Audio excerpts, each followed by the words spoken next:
دنيا أين أنهاره؟ أين أشجاره؟ أين بحاره؟ أين قصوره؟ أين الملوك؟ أين الملوك؟ أين أبناء الملوك؟ أين الجبابرة؟ أين أبناء الجبابرة؟ أين الذين عاشوا في خيري وعبدوا غيري؟ لمن الملك اليوم؟ كل نفس ذائقة الموت ثم إلينا ترجعون.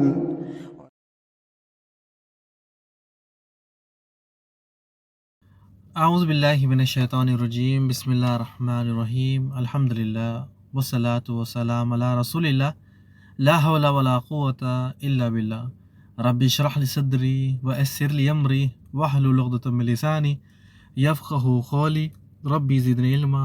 السلام علیکم ورحمۃ اللہ وبرکاتہ۔ عزت دار بہنیں، عزت دار بھائی، پیارے بچوں، بزرگ ساتھیوں، دوستوں، آپ سب کا ویلکم ہے اس ہمارے جنازے کے مسائل کلاس نمبر 6 میں۔ الحمدللہ اللہ نے ہمیں پھر سے جمع کیا ہے۔ ہم اللہ کی مدد کے ساتھ، اللہ کے احسان کے ساتھ، آج اچھی صحت کے ساتھ زندہ ہیں۔ اللہ کا احسان ہمیں ہر روز یاد رکھنا ہے کہ اللہ نے ہمارے جسم کو صحیح سلامت رکھا ہے۔ کوئی پیر کٹا نہیں ہے، کوئی ہاتھ کٹا نہیں ہے، ایک آنکھ بند نہیں ہے، آدھا سر نہیں ہے۔ اللہ کی کتنی بڑی نعمت ہے۔ کلاس شروع کرنے سے پہلے میں آپ کو چند چیزیں یاد دلانا چاہتا ہوں کہ دنیا میں کتنے لوگ ہیں جو صبح اٹھتے ہی نہیں ہیں، اور کتنے لوگ ہیں جو بستر پہ ہی رہ جاتے ہیں۔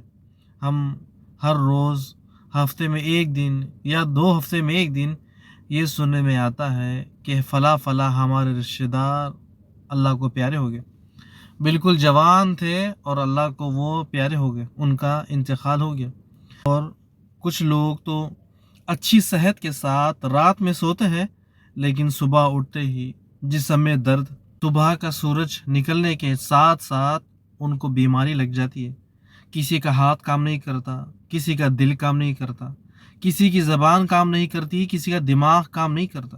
اکثر سننے میں آتا ہے ہمارے رشتہ داروں کے پاس سے ہر روز ان کا سر درد ہوتا ہے، ہر روز ان کا جسم درد ہوتا ہے، ہر روز ان کی پیٹھ میں درد ہے، ہر روز ان کے پیٹ میں درد ہے، ہر روز ان کے گھٹنے میں درد ہے، ہر روز ان کے سینے میں درد ہے۔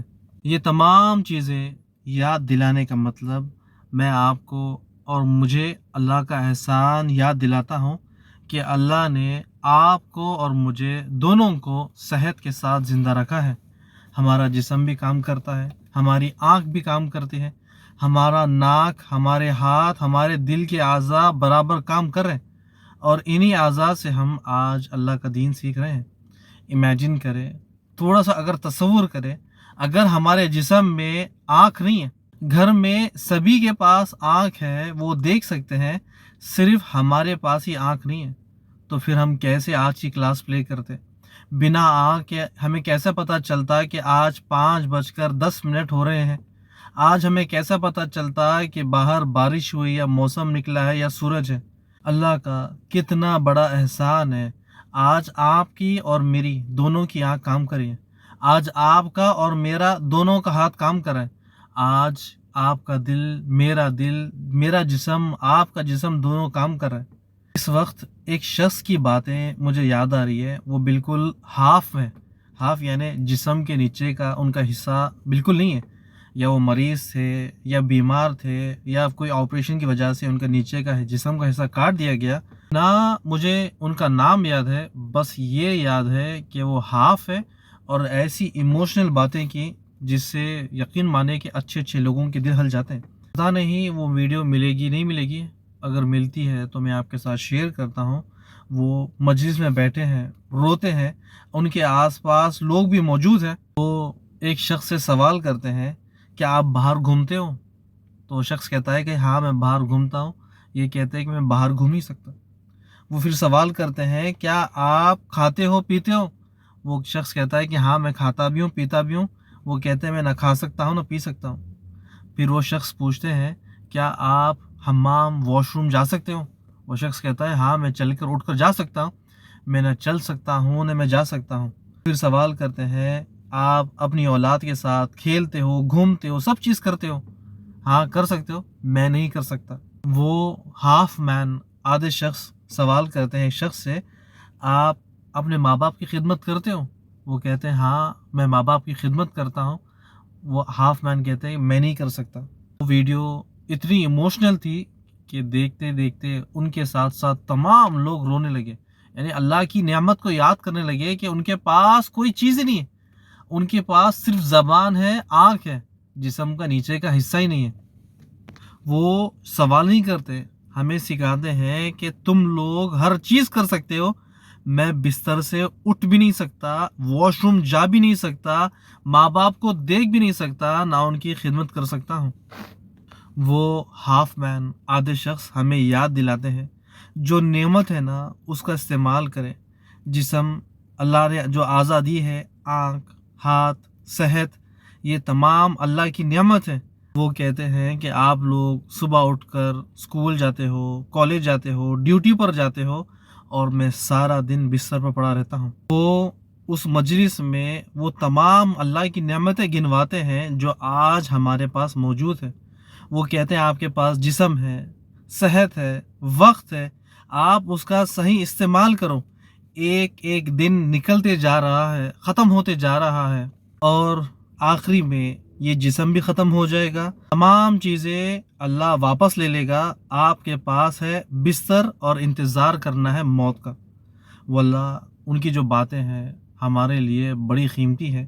میں آپ کو یاد دلاتا ہوں ابھی بھی ہمارے پاس وقت ہے، چاہے ہماری عمر 10، 20، 30، 40، 50، 60، 70، 80، ہم چاہے 100 تک پہنچ جائے، جو آج کا دن بھی باقی ہے نا، آپ آج کے دن میں بھی کوشش کریں کہ اللہ سے معافی مانگیں، اللہ کے ساتھ ایسے گزارے کہ اللہ تیرے علاوہ تو دنیا میں میرا کوئی ہے ہی نہیں، تیرے علاوہ کوئی دوست ہی نہیں ہے، تیرے علاوہ کوئی سننے والا نہیں ہے، تیرے علاوہ کوئی عطا کرنے والا نہیں ہے، تیرے علاوہ کوئی صحت دینے والا نہیں ہے۔ تو ہم اللہ سے باتیں کریں، اللہ کو اپنی پریشانی بتائے، اللہ کو ہم اپنے دل کی باتیں، راز وہ جانتا ہے، بس جانماز پر، مصلی پر لیٹے ہوئے، کرسی پہ بیٹھے ہوئے، ٹھہرے ٹھہرے کچن میں پکاتے پکاتے اللہ سے باتیں کرے کہ اللہ آج کا دن شاید ہو سکتا آخری ہے، کیا پتہ میں بات کرتے کرتے میری سانسیں اکھڑ جائے، بات کرتے کرتے دنیا تباہ ہو جائے، زلزلے آ جائے، اس سے پہلے جو اللہ نے صحت دی، یہ کتنی بڑی نعمت ہے، اس کا ہمیں اللہ کا شکر ادا کرنا ہے اور اس کا صحیح استعمال کرنا ہے۔ اور آپ کو بہت بہت مبارک ہو، آپ اپنا قیمتی وقت اپنے اعضاء کے ساتھ اس آسمانی دین کو سیکھنے میں لگا رہے ہیں۔ اللہ سے دعا کرتے ہیں کہ یا اللہ جو بیمار ہیں انہیں شفا دیں، یا اللہ جو تکلیف میں ہے ان کی تکلیفوں کو دور کر، یا اللہ جو پریشان ہیں ان کو آرام دے، اور جو دنیا سے چلے گئے اللہ ان کو معاف کر، یا اللہ ہمارے بچوں کو ہدایت دے اور ہمارے لیے صدقہ جاریہ بنا، آمین یا رب العالمین۔ آج کی کلاس آگے بڑھانے سے پہلے سب سے پہلے جو پچھلی کلاس کی کوئز ہے، کوئز نمبر 5 اس کو حل کرتے ہیں۔ بالکل چھوٹے چھوٹے سوال تھے، امید کرتے ہیں کہ آپ کو حل کرنے میں مزہ بھی آ رہا ہوگا اور سمجھ میں بھی آ رہا ہوگا۔ سب سے پہلا سوال تھا کہ کیا بیماری امتحان ہے یا سزا؟ اب یہ بیمار ہونے والے کو پتہ چلے گا کہ اس کے اوپر سزا ہے یا پھر اس کو امتحان میں اللہ نے ڈالا، لیکن اللہ کے نبی صلی اللہ علیہ وسلم نے جو ہمیں بتائی، یہ بیماری ہمارے گناہوں کا کفارہ ہے اور اس کے ذریعے اللہ سبحانہ تعالیٰ ہمارے درجوں کو بلند کرتا ہے۔ سوال نمبر 2، اللہ کے رسول صلی اللہ علیہ وسلم نے ہمیں کیا سکھایا جب ہم بیمار کے پاس جائیں؟ سب سے پہلے اسے اچھے کلمات کہنا ہے اور پھر دعا دینی۔ کلمات کیا ہے؟ کہ اللہ آپ کو شفا دے اور اللہ سبحانہ تعالیٰ آپ کو جلد سے جلد آپ کے جسم میں طاقت، جو پہلے آپ کی طاقت تھی اسے لوٹا دے، ایسی اچھی بات ہے۔ اور سوال نمبر جو 3 ہے، دعا یاد کریں۔ یہ دیکھیے دعا سب سے ضروری چیز ہے۔ اللہ کے نبی فرمائے صلی اللہ علیہ وسلم کہ جو شخص بیمار کے پاس جا کر یہ دعا پڑھتا ہے، اسأل اللہ العظیم رب العرش العظیم ان یشفیہ، 7 بار، موت کے علاوہ جو کوئی بیماری ہو اللہ اسے بالکل مٹا دیتا ہے، بالکل ختم کر دیتا ہے۔ یعنی کتنا زبردست، کہ آپ دیکھیں کتنی زبردست کیور ہے کہ کرونا سے اور بڑی بڑی بیماریوں سے، کوئی بھی بیماری سے ایک دعا کتنا بڑا فائدہ مریض کا اور ہمارا، ہم مریض کو دے، مریض کل ہمیں دے گا، تو یہ دعائیں بڑی قیمتی ہے۔ اور ایک نیچے والی دعا لا باس طہورا، انشاءاللہ یہ بیماری جلد ٹھیک ہو جائے گی انشاءاللہ، یا ایسے بھی اس کا ترجمہ کہ یہ بیماری اللہ کی طرف سے آئی ہے، اللہ آپ کے گناہوں کو معاف کر دیں گے انشاءاللہ۔ سوال نمبر 4، اوپر والی دعا یاد کر لی ہم نے؟ جی میں نے تو یاد کر لی، میرے بچوں کو بھی یاد ہے، اب میں انتظار ہے کیا آپ نے ان دعا کو یاد کر لی یا پھر صرف لکھ دیا نیچے کہ ہاں ہم یاد ہے۔ کوشش کرے کہ یہ دعا ہمارے بڑوں کے لیے، بچوں کے لیے، ہر کسی کے لیے دعا ہے۔ آپ جب دم کرتے ہو نا، جب کسی کو دم کرتے ہو یا میں کسی کو دم کرتا ہوں، تو یہ دعا میں بھولتا نہیں ہوں، کیونکہ یہ دعا کیور ہے، ہر بیماری کا جو توڑ ہے اس دعا کے اندر ہے، تو یہ دعا ہمیں یاد کرنی چاہیے۔ اور سوال نمبر 4 میں پھر ریپیٹ کرتا ہوں کہ اگلی اس کلاس میں بھی انشاءاللہ کہ جو دعا تھی ہم نے یاد کر لی یا نہیں کر لی، تو پھر آپ کے پاس ایک اور ہفتہ یاد کر لیں۔ سوال نمبر 5، جب کوئی بیماری میں ہوتا ہے اس کے 3 انعامات میں نے بتائے جو کلاس میں، تو 3 4 5 اور بھی زیادہ ہو سکتے ہیں، لیکن میں نے آپ کو 3 بتائے تھے آسان تاکہ یاد ہو جائے کہ جو مریض ہے جب وہ دعا کرتا ہے تو اس کی دعا قبول ہو جاتی ہے۔ دوسرا، جب تک مریض بیماری میں ہوتا ہے اس پر صبر کرتا ہے، اللہ سبحانہ وتعالیٰ اسے اجر دیتا ہے۔ ایک اور چیز یہاں پر اگر ایڈ کر لے، اس کے درجے بلند کرتا ہے۔ اور تیسری چیز، جب تک مریض بیماری میں رہتا ہے اللہ سبحانہ وتعالیٰ اس کے گناہ جھڑاتے رہتا ہے، مٹاتے رہتا ہے۔ رسول اللہ صلی اللہ علیہ وسلم نے ہمیں مثال بھی دی کہ جس طرح جھاڑ کے پتے جھڑتے ہیں نا، اسی طرح اللہ سبحانہ وتعالیٰ بیمار کے جسم سے اس کے گناہوں کو جھڑاتے رہتا ہے۔ اور چوتھی چیز آپ نے نہیں لکھی کہ بیمار کے پاس جانا ہے اور اس کو نمازوں کے بارے میں بتانا ہے، یا بیمار کے پاس جانا ہے اس کے پاس جا کر کھانا کھانا ہے، یا اس کو کہنا ہے کچھ کھانے کے لیے منگوا، یا پھر کہتے ہیں کہ مل کر کھانا کھاتے ہیں۔ رسول اللہ صلی اللہ علیہ وسلم کی سنت ہے، بیمار کے پاس صرف عیادت کرنے جاتے، بس ملتے اور واپس پلٹ جاتے۔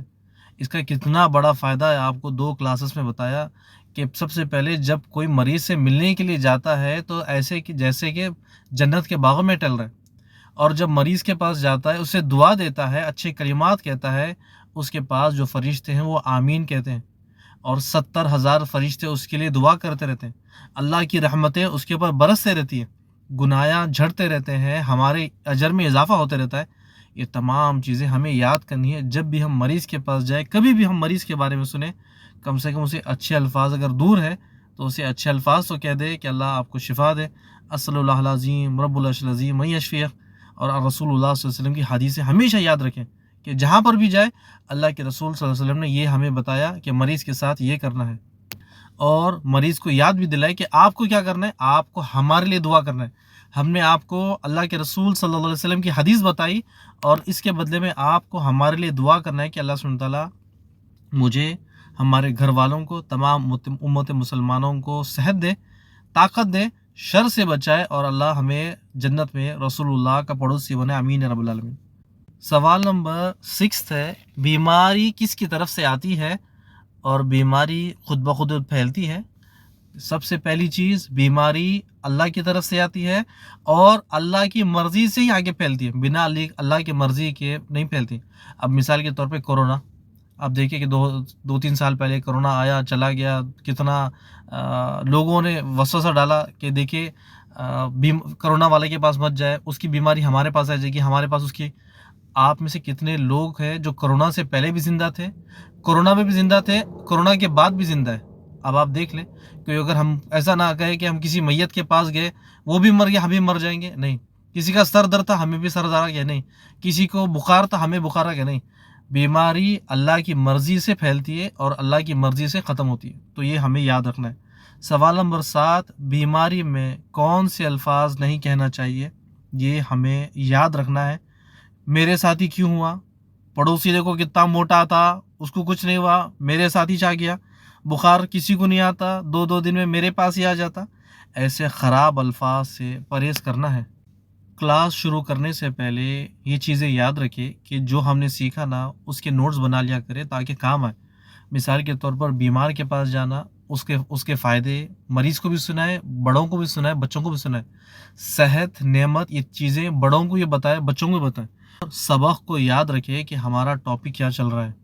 اب تک اس جنازے کے مسائل میں حدیث قدسی ہم نے جانی کہ اللہ سبحانہ وتعالیٰ اپنے بندوں سے سوال کرے گا۔ اس کے بعد مریض کی عیادت کے بارے میں جانا، بیمار کے لیے دعا، اور جو شخص بیمار ہے وہ اپنی زبان سے برے الفاظ نہ کہیں۔ نیکسٹ ہمارا مسئلہ جو نیکسٹ ٹاپک ہے، علاج کرنا سنت ہے لیکن علاج کے لیے حرام چیزیں استعمال کرنا منع ہے۔ کبھی آپ نے اس ٹاپک پہ غور کیا یا اس الفاظ پہ کہ حرام چیزوں سے علاج کرنا منع ہے؟ کئی لوگ اس حرام چیزوں کو یا ان حرام چیزوں کو استعمال کر کے ٹھیک تو ہو جاتے ہیں، لیکن اس میں رسول اللہ صلی اللہ علیہ وسلم کی کیا حکمت تھی، انہوں نے کیا فرمایا، وہ آگے جانیں گے۔ اس سے پہلے آج کل لوگوں نے غور کرنا ہی چھوڑ دیا۔ انہیں پتہ ہی نہیں کہ یہ دوا کس کی ہے، کس نے ایجاد کی، کہاں سے آئی۔ ہم دنیاوی چیزوں میں تحقیق کرنے کے لیے اچھی سے اچھی ٹیکنالوجی استعمال کرتے ہیں، اچھے لوگوں سے مشورہ لیتے ہیں، ایکسپرٹس کے پاس جاتے ہیں، لیکن دوائی کا جب معاملہ آتا ہے تو بس ہم لیتے ہیں اور منہ میں ڈپ۔ ہمارا دل بس اس میں مطمئن ہے کہ بخار آ گیا، بیماری آئی ہوئی ہے، یہ دوائی کھا لو، ختم۔ کیا کبھی ہم نے غور کیا ہے یا جاننے کی کوشش کی ہے جو بخار کی ٹیبلٹ ہم کھا رہے ہیں بیماری ختم ہونے کے لیے، یہ کس جگہ سے آئی ہوئی ہے اور کس جگہ سے بنی ہوئی ہے؟ غور کرنا تو چھوڑے، ہم ٹیبلٹ کا نام بھی نہیں پڑھتے۔ ہمارے دماغ میں ایک ہی سوال ہے، بیماری، اس کا جواب ہے ٹیبلٹ۔ وہ ٹیبلٹ، میڈیسین یا دوائی کس چیز سے بنی ہے، کبھی ہم نے نہ سوچا ہے، نہ کبھی غور کیا ہے، کبھی نہ ہم نے پڑھا ہے۔ آج انشاءاللہ اس پر چھوٹی سی نظر ڈالیں گے، پتہ کریں گے کہ میڈیسنز کے بارے میں رسول اللہ صلی اللہ علیہ وسلم، صحابہ کرام یا اس سے پہلے کیا چلتا تھا۔ ایک صحیح ترمذی کی حدیث ہے، کچھ بدو رسول اللہ صلی اللہ علیہ وسلم کے پاس آئے، آپ سے سوال کیا، یا رسول اللہ صلی اللہ علیہ وسلم کیا ہم علاج کروائیں؟ آپ نے فرمایا، ہاں اللہ کے بندو، اپنا علاج کرواؤ۔ اللہ نے کوئی ایسی بیماری پیدا نہیں کی ہے جس کا کوئی شفا یا دوائی یا کوئی توڑ نہ ہو، سوائے ایک بیماری کے۔ تو ان لوگوں نے پوچھا وہ کون سی بیماری ہے؟ آپ نے فرمایا بڑھاپا۔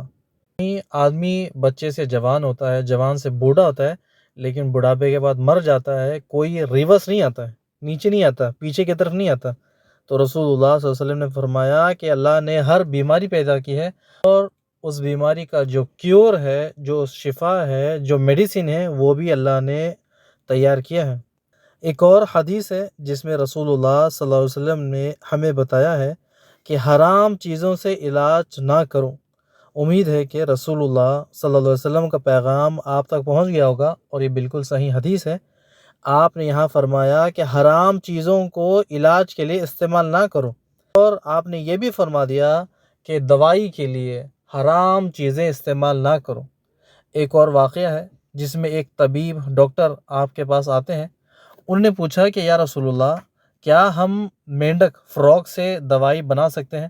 آپ نے مینڈک، فراق کو مارنے سے منع کیا ہے۔ اور واقعہ جس میں حضرت طارق بن سوید رضی اللہ تعالیٰ عنہ آپ کو شراب کے متعلق سوال کرتے ہیں، یا رسول اللہ، کیا شراب کو دوائی کے اندر استعمال کر سکتے ہیں؟ آپ نے منع فرمایا۔ پھر حضرت طارق نے پھر سوال کیا کہ شراب دوا بنانے کے لیے استعمال کر سکتے ہیں، یا کوٹنگ کے ذریعے، یا اوپر لگانے کے لیے، نیچے کرنے کے لیے، کسی طرح سے؟ آپ نے منع فرمایا۔ اب یہاں تھوڑا رکتے ہیں، رسول اللہ صلی اللہ علیہ وسلم کی حدیثوں کو مثالوں کے ساتھ سمجھتے ہیں، اور ان حدیثوں سے ہمیں پتہ تو چل گیا کہ حرام چیزوں میں کوئی شفا نہیں۔ جیسے آج دوائی ہے، بہت ساری میڈیسنس ہیں جن میں بڑی تعداد میں شراب، الکحل استعمال کیا جاتا ہے۔ ایک دو نہیں، کافی بڑی تعداد میڈیسنس کی آج فارمیسی، میڈیکل سٹورز، ہاسپٹلس میں موجود ہے جس میں بڑی تعداد میں الکحل، شراب استعمال کرتے ہیں۔ ہمیں یہاں کیا کرنا ہے؟ ہمیں یہاں کوئی ڈاکٹر یا کوئی ایکسپرٹ میڈیکل ٹیم کا، اس سے ایڈوائز لینی ہے کس میڈیسن میں الکحل ہے اور کس میڈیسن میں الکحل نہیں ہے۔ جس طرح رسول اللہ صلی اللہ علیہ وسلم نے میڈیسنس میں، دوائی میں الکوہل استعمال کرنے سے منع کیا ہے، اور ہمیں یہ بات پتہ چل گئی، اب ہمیں تحقیق کر کے چیک کرنا ہے، استعمال کرنے سے پہلے دیکھنا ہے کیا اس میں شراب ہے یا نہیں ہے۔ رسول اللہ صلی اللہ علیہ وسلم نے ہمیں بتایا الکوہل دوائی نہیں، شراب دوائی نہیں، بلکہ یہ بیماری ہے۔ اور آج کل جو علاج کے لیے دوائی ہمیں ملتی ہے، ہمیں پتہ ہی نہیں اس کے اندر فراگ مینڈک کی سکن ہے، یا اس کا کوئی سرم ہے، یا اس کا کوئی خون ہے، یا اس کی کوئی ایسی چیزیں ہمیں پتہ ہی نہیں، بس ہم یوٹیوب پر چیک کر لیتے ہیں یا کہیں نیوز میں مل جاتی ہیں کہ سانپ کے زہر سے دوائی بنی ہے، سانپ کے وینم سے، جو سانپ کا جو زہر ہے یا اس کی سکن ہے، اس سے یہ دوائی بنی ہے۔ سائنس نے اتنی آج ترقی کر لی ہے کہ جانوروں کی ہڈیوں سے جو میڈیسنس ہے وہ نکالا جاتا ہے، اور ہمیں پتہ ہی نہیں کہ وہ کون سے جانور کی ہڈی ہے، وہ کون سے جانور کا گوشت ہے، وہ کون سے جانور کی سکن ہے، وہ کون سے جانور کا زہر ہے، یا کون سے جانور کا تھوک ہے، جس کی وجہ سے وہ میڈیسن بنا رہے اور ہم تک وہ لے کر آ رہے ہیں۔ یا ہم کسی ایکسپرٹ ڈاکٹر سے پتہ کرے، یا خود ایسی اسٹڈی کرے، یا ہمارے بچے ایسے ڈاکٹر بن جائے جو یہ تمام چیزوں کو کھول کھول کر امت مسلمان کے سامنے رکھ دیں، یا ایسے ایکسپرٹس بن جائے جو امت کے لیے بڑا فائدہ مند ہو، یا ایسی ریسرچز کرے جو ہمیں بتا دے کہ یہ دوائی کس چیز سے بنی ہے، اس میں شراب موجود ہے، اگر یہ کام کر لے تو امت کو سب سے بڑا جو فائدہ ہے اس وقت میں یہ دے سکتے ہیں۔ ایسے ہی اسپائڈر مکڑی سے کوئی میڈیسن نکلتی ہے، ہمیں پتہ نہیں، اللہ عالم دنیا کے کتنے ایسے جانوروں کو استعمال کرتے ہیں یا مارتے ہیں، یا ایسی چیزیں استعمال کرتے ہیں جو بالکل دین اسلام اس کی اجازت نہیں دیتی، ان سے میڈیسن بنانا، اور پھر سائنٹسٹ نیو ریسرچز کرتے ہیں، نئے نئے ایجاد کرتے ہیں، اور وہ میڈیسنس لا کر ہمارے سامنے رکھ دیتے ہیں۔ اگر سائنٹسٹ خود اپنی طرف سے یہ میڈیسنس بنانے کا جو سیکرٹ ہے، یہ میڈیسن کس چیز سے بنی ہے، حلال دوائی ہے یا جڑی بوٹی ہے یا کوئی حرام جانور کی چیز ہے، اس سے بنائی ہوئی ہے، اگر وہ یہ تمام چیزیں ہمارے سامنے رکھ دے تو کبھی ہمارا دل ہی نہیں کرے گا کہ یہ حرام چیزوں کی میڈیسن اپنے جسم کے اندر اتارے۔ ہمیں سب سے پہلے اللہ سے دعا کرنی ہے کہ اللہ سبحانہ وتعالی ہمیں حرام سے بچا، اور دوسری چیز اپنے بچوں کو وہ سکھانا ہے، وہ مقام دینا ہے، ایسی پڑھائی کے اندر ڈالنا ہے جس سے وہ یہ تمام چیزیں امت مسلمان کے سامنے رکھ دے، اور مسلمانوں کو پتہ چل جائے کہ یہ حلال ہے یا حرام ہے۔ آج آپ دیکھتے ہیں کہ دنیا میں ایسے پروڈکٹس بھی موجود ہیں جس کے اندر گائے کا پیشاب ملا کر دیتے ہیں۔ اگر انڈیا میں ہی دیکھ لیں کہ ہمارے جو ہندو بھائی ہیں، ان لوگوں نے گائے کے پیشاب کو کیور بنا لیا ہے، کڈنی کے لیے، یا پھر پیٹ کے درد کے لیے، یا ڈیلیوری کے لیے گائے کا گوبر بھی کھانا ان لوگوں نے کہہ دیا کہ یہ بھی ٹھیک ہے، یہ بھی کیور ہے، یہ دوائی ہے۔ شیطان نے لوگوں کو ایسا الجھا رکھا ہے کہ بیمار ہو یہ دوائی کھا لو، بیمار ہو یہ کر لو، بیمار ہو یہ کر لو۔ شیطان نے ایسا لوگوں کے دماغ میں بھر دیا ہے، نہ لوگ حرام دیکھتے ہیں نہ حلال دیکھتے ہیں، چاہے دوائی کے اندر، چاہے مال کے اندر، یا دنیا کی کوئی بھی ایسے کام میں بہت سے کم لوگ ہیں جو یہ کام کرنے سے پہلے 10 بار سوچتے ہیں، 100 بار سوچتے ہیں، یا 1000 بار سوچتے ہیں، کیا یہ کام کرنے سے اللہ راضی ہوگا؟ کیا یہ شراب کی میڈیسن کھانے سے اللہ راضی ہوگا؟ کیا یہ مینڈک فراگ کی میڈیسن کھانے سے کیا اللہ راضی ہوگا؟ تو یہ ہمیں تمام چیزیں دیکھنا ہے، اور ہمیں شریعت نے جو چیزیں بتائی ہے نا، اس کے طرف فوکس کرنا ہے۔ اگر ہم رسول اللہ صلی اللہ علیہ وسلم کی زندگی میں جائے دیکھیں، آپ صلی اللہ علیہ وسلم نے ہمیں کافی کچھ علاجیں قرآن سے بھی بتا دی، اس کے ساتھ ساتھ طب میں بھی بتائی، اور جڑی بوٹی میں بنائے، جڑی بوٹیوں کے ساتھ بھی بتائیں۔ اور ہمارے دادا دادی، نانا نانی، یہ جو بوڑھے ہیں، ان کو یہ تمام چیزیں پتہ ہے۔ مثال کے طور پر کسی کو کھانسی ہوتی ہے، وہ جا کر سیدھا سیرپ لے کر آ جاتا ہے، کہتے ہیں کہ بچے سیرپ سے ٹھیک ہو جائیں گے۔ اگر آپ طب میں جائے یا پیچھے جائے تو آپ کو یاد ہوگا کہ ہمارے نانا نانی، دادا دادی، یا میری والدہ خود بتاتی ہے کہ جب کھانسی ہونے لگے، یا کھانسی شروعات ہو جائے، یا کھانسی بہت زیادہ ہو جائے، تو ادرک کا کاڑھا پیو، یا ادرک نمک کے ساتھ کھاؤ یا ادرک کو مکس کر لو، جس طرح سے بھی آپ کو کھانا ہے، کھانسی کے لیے بہت زبردست کیور ہے۔ اور ایسے ہی اگر کھانسی لگاتار ہو رہی ہے تو ایک چمچہ شہد، اس کے اندر کالی مرچی ڈالے پاؤڈر اور کھا لے، دیکھے کھانسی کیسی سبحان اللہ کم ہوتی ہے۔ اور طبی نوے میں ایک نہیں کئی ساری بیماریوں کا علاج ہے۔ ہاں، طب میں آپریشن کرنا نہیں ہے۔ ہم دیکھیں کہ رسول اللہ صلی اللہ علیہ وسلم کے ٹائم پر اور آج کے وقت میں یا اس سے پہلے یہ آپریشن کا سلسلے میں کئی زیادہ فرق ہے کہ پہلے آپریشنز نہیں ہوتے تھے، ابھی آپریشنز ہوتے ہیں۔ ہارٹ کا آپریشن، لیور کا آپریشن، سر کا آپریشن، آنکھ کا آپریشن، یہ تمام آپریشنز موجود ہیں، لیکن پہلے نہیں تھے۔ لیکن طبی چیزیں جو ہے نا وہ بڑی فائدے مند ہیں۔ اسی طرح رسول اللہ صلی اللہ علیہ وسلم جب معراج پر گئے تھے تو فرشتوں نے آپ سے کہا کہ نبی صلی اللہ علیہ وسلم آپ اپنی امت سے کہے کہ حجامہ کروائے، حجامہ میں بڑے فائدے ہیں۔ ہمارے پاس یہاں بحرین میں ایک بہت زبردست شیخ ڈاکٹر حفیظ غیلانی، ڈاکٹر بھی ہیں، طبیب بھی ہیں اور بڑے اچھے ایکسپرٹ بھی ہیں اور بڑی اچھی ایڈوائزیں دیتے ہیں۔ جب بھی ہمارے ساتھ کوئی معاملہ پیش آتا ہے تو سب سے پہلے ہم یہی کہتے ہیں کہ آپ کے پاس کوئی طبی سنت رسول اللہ صلی اللہ علیہ وسلم کا کوئی طریقہ ہے جو اس بیماری سے لڑا جائے، تو ماشاءاللہ کبھی موقع ملتا ہے تو ان کو انشاءاللہ یہاں پر لے کر آئیں گے۔ آپ ہمیں بتا دیں کہ کون سے دن ان کو لے کر آئے تو انشاءاللہ ان سے سوال کر لیں گے۔ سب سے پہلے ہم ان کو سوال دے دیں گے کہ آپ اس کا جواب ہمیں بتائیں۔ اگر آپ بھائی بہن کا اگر کوئی پلان ہے، کوئی ہفتے، کوئی جمعہ والے دن، کوئی سیٹرڈے والے دن آن لائن ہی آپ ٹیکسٹ کریں تو ہم اس کے سوال کے جواب وہاں لے لیں گے، یا نہیں تو پھر ہم ان سے اسی لائیو کلاس چلتے وقت کبھی اگلے ہفتے یا اس کے کبھی اگلے جمعہ والے دن ان کو بلا لیں گے کال کے تھرو یا کسی کے تھرو، انشاءاللہ ان کے سوال کر لیں گے اور سوال کے جواب لے لیں گے۔ اگر آپ بھائی بہنوں کا کسی کا سوال ہے تو ضرور انشاءاللہ ان کو ہم یاد کریں گے۔ چلے، وقت زیادہ ہو رہا ہے، سب سے پہلے یہ ٹاپک کو کلوز کرتے ہیں، اس کے بعد پھر انشاءاللہ کلاس کو ختم کریں گے۔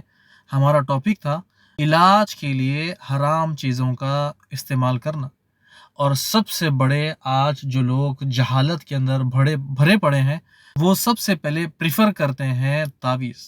رسول اللہ صلی اللہ علیہ وسلم نے تعویذ کے بارے میں فرمایا من تعلق تمیمۃ فقد اشرک، جس نے تعویذ تمیمہ لٹکائی اس نے شرک کیا، اور تعویذ جب پہن کے مر جائے گا تو وہ ہمیشہ ہمیشہ کے لیے جہنم میں چلا جائے گا۔ ہم میں سے کتنے ایسے بھولے بھالے مسلمان ہیں جو سمجھتے ہیں کہ تعویذ کے اندر شفا ہے، قرآن گلے میں لٹکانا شفا ہے، قرآن گھر میں رکھنا شفا ہے، یا قرآن کو گلے میں لٹکانا شفا ہے۔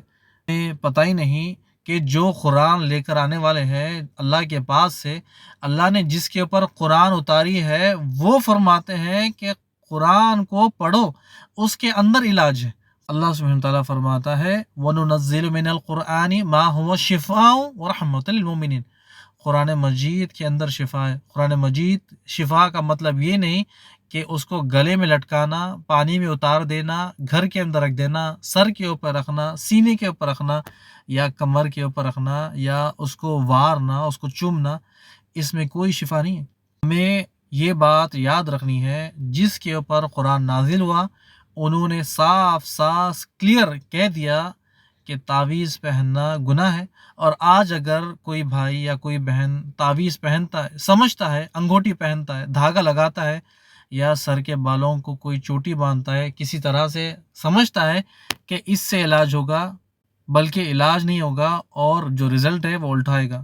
رسول اللہ صلی اللہ علیہ وسلم نے ایک شخص سے پوچھا کہ تم نے ہاتھ میں انگوٹی پہنی کیوں؟ کہتے ہیں کہ اللہ کے رسول، یہ ہاتھ میں انگوٹی اسی لیے تاکہ یہ جو مرض ہے نا، جو ناخن کے پاس سے گوشت نکلتا ہے، وہ نکلنا بند ہو جائے گا۔ اللہ کے رسول صلی اللہ علیہ وسلم نے فرمایا کہ یہ انگوٹی شفا نہیں ہے، بلکہ تمہارے مرض کو، تمہاری بیماری کو اور بڑھائے گی، نکال کر پھینک دو۔ اسی طرح سے آج کل کئی ایسے لوگ ہیں جو ہاتھ میں انگوٹی پہنتے ہیں، لوہے والی یا پھر کوئی اور انگوٹی، وہ کہتے ہیں کہ یہ انگوٹی سے شفا ملتی ہے۔ انگوٹی سے شفا نہیں ملتی ہے۔ گلے میں تعویذ ڈال دیا، گلے میں دھاگا ڈال دیا، اس سے شفا نہیں ملتی ہے، بلکہ اس سے اور زیادہ نقصان ہوتا ہے۔ اللہ کے رسول صلی اللہ علیہ وسلم کی میں نے آپ کو مثال دے دی۔